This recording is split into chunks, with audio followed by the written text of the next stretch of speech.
If you love adventures in the deep forest, heart-stopping moments, and the pristine beauty of wild nature, then don't miss today's journey. We will follow a bee hunter climbing a tree dozens of meters high, facing thousands of wild bees to harvest precious drops of honey. This is not just labor, but the art of living between the boundaries of danger and patience. Subscribe to the channel now to not miss the most realistic and dramatic footage from the jungle.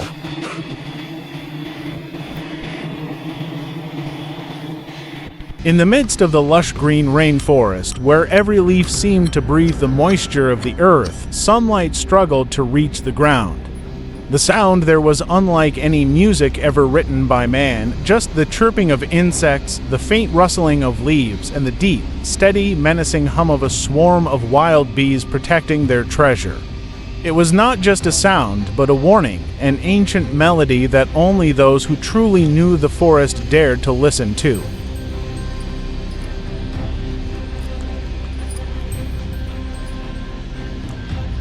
More than 30 meters up, where the branches bent in the wind like makeshift suspension bridges, the bee hunter stopped. He did not speak, he did not breathe heavily. Every movement was slow, as if he were entering the sacred territory of another species. He wore only a thick coat, old gloves, and a time-stained mesh mask, no safety harness, no tracking device. Only his calloused hands and his faith in the experience forged through hundreds of previous trips. Right in front of him was a giant beehive, like an ivory plate fastened to the tree trunk. The bees covered the surface of the hive, moving, alive as a unified body. They sensed the presence of the stranger and began to move. The worker remained silent. In that world, he was not a hunter, but a guest bowing to nature. Before harvesting the first drop of honey, he whispered to himself, "Ask the forest for permission." The worker climbed as if he were entering a sacred ritual, not a hunt but a silent ceremony between man and the jungle. Every branch he clung to, every vine he pushed aside, carried with it the reverence of a visitor at the threshold of the sacred. The wind blew gently, swaying the branches. There was no voice, only the steady breathing, the rustling of the bark under his hands, and the rapid but measured beating of his heart.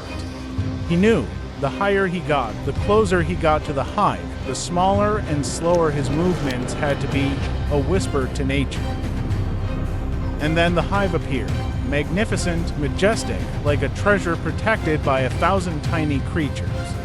It was no ordinary patch of wax, it was an entire biological city clinging to the tree trunk, sparkling in the dappled sunlight that filtered through the forest canopy. Thousands of bees are tightly knit together, covered in a living wax armor, as if guarding a treasure of the wild world.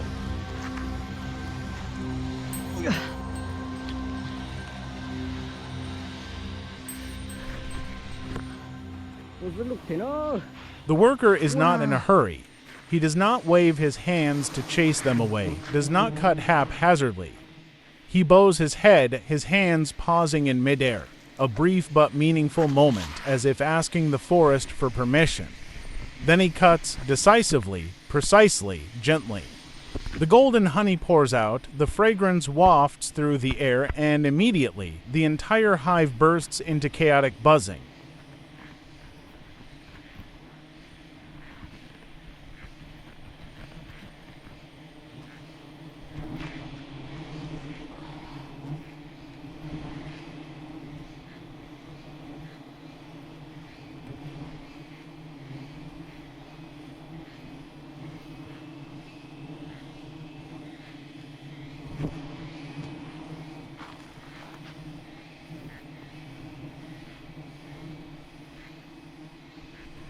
Bees swarm around his face, around his hands, but he remains undaunted. His hands tremble slightly, not out of fear, but out of respect. He collects each section of the hive, as if collecting each drop of grace that nature has temporarily bestowed. And each drop of honey that falls, sparkling in the light, is a reminder. Nature can be gentle, but it is never easy. You must be worthy of the gift you receive. đăng ký nữa, đăng ký của YouTube nữa, một động lực một quay tôi PC nữa, đam mà chỉ số lúc bây giờ ra lúc bỏ mà lúc téo.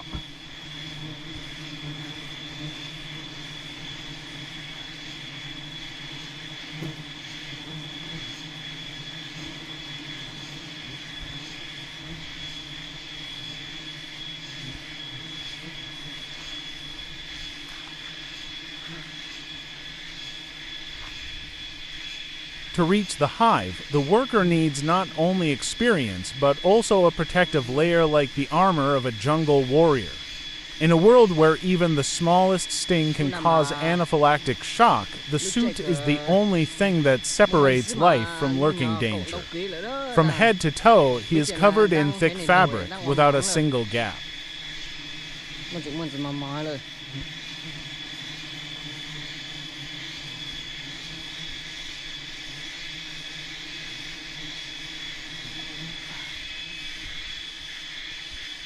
A mesh hat covers his face, preventing any bees from reaching his eyes and mouth, the most vulnerable areas. Thick rubber gloves hug his hands, calloused by years of work, but still flexible enough to manipulate blades and beeswax.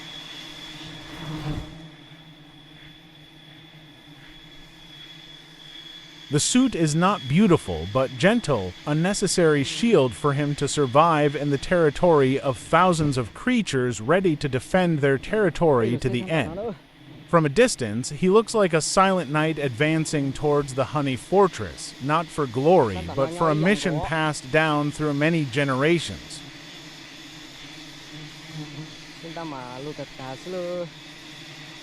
And just like that, that thick armor not only protected his body, but also gave him a strange aura, a mixture of adventure and meditation, of survival instinct and reverence for nature.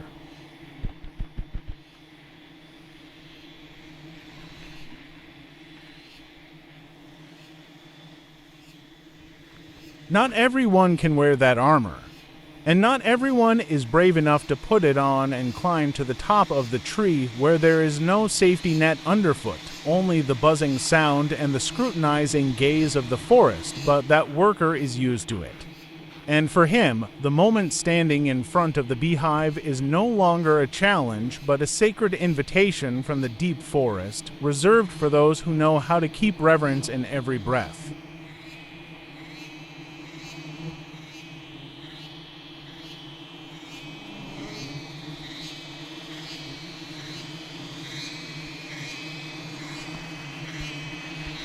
He began to raise his hand, gently, as if brushing away a layer of mourning due not to harm, but to open a small gap in the sea of bees that covered the hive. The movements were slow, practiced, and calculated. The wild bees, who had been clinging to each layer of wax like loyal guards, stirred. They buzzed louder, circling him, as if asking, "Who are you, and why have you come here?"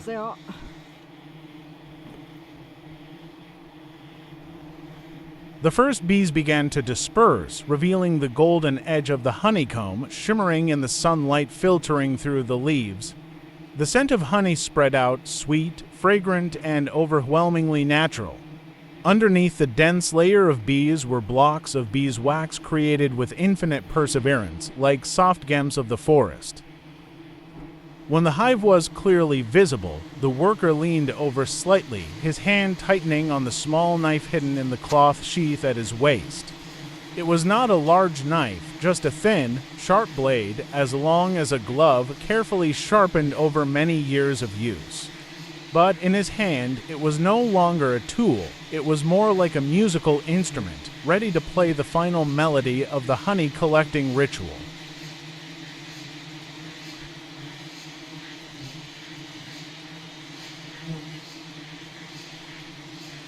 He lowered the knife slowly, the blade sliding lightly across the thick layer of beeswax as if sliding across glass.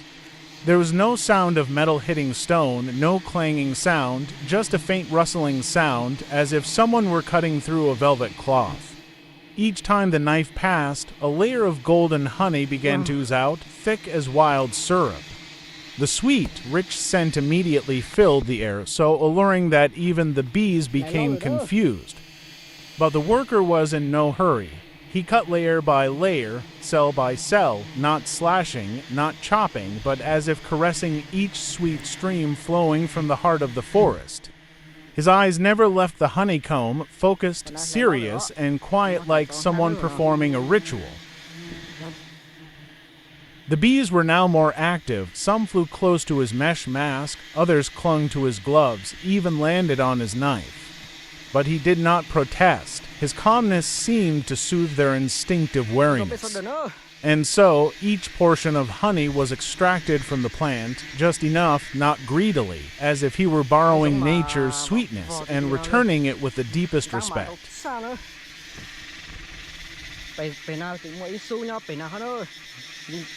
And so, the golden drops of honey continued to be harvested by him, slowly, calmly, and respectfully. There was no rush, there was no extra movement. Each cut was a time when he touched the heart of the forest, and each drop of honey that flowed out was a whisper of nature listened to with all the stillness in the worker's heart.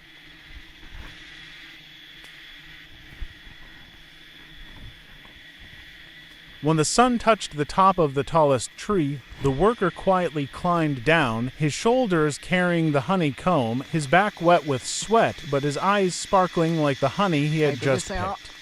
He did not call it a feat. It was a dialogue between man and nature.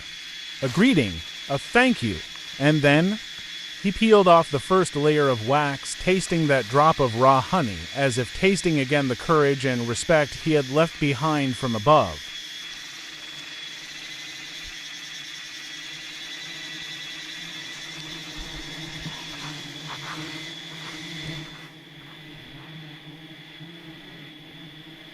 Bộ mà lục thiếu.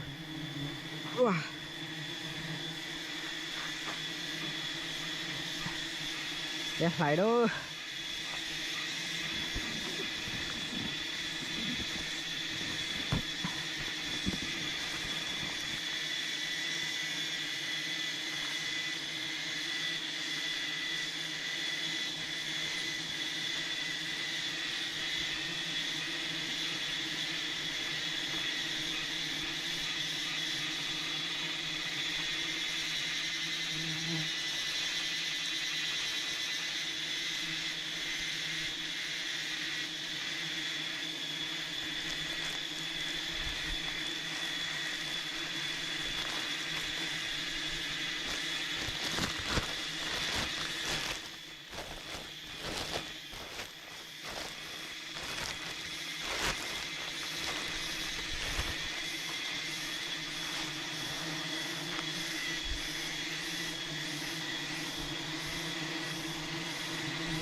Wow.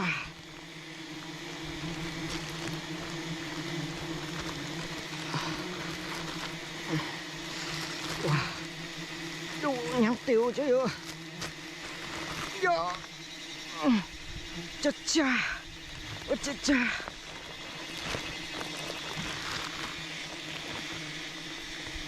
Wow.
Wah.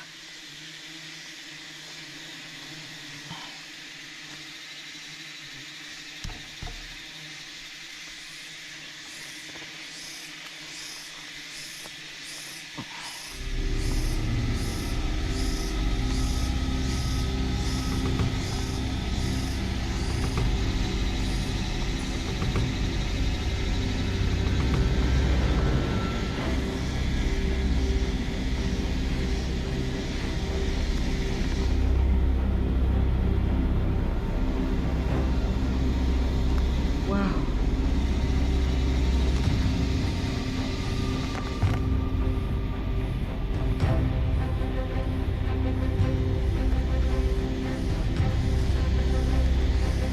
Wow. Wow.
Yeah.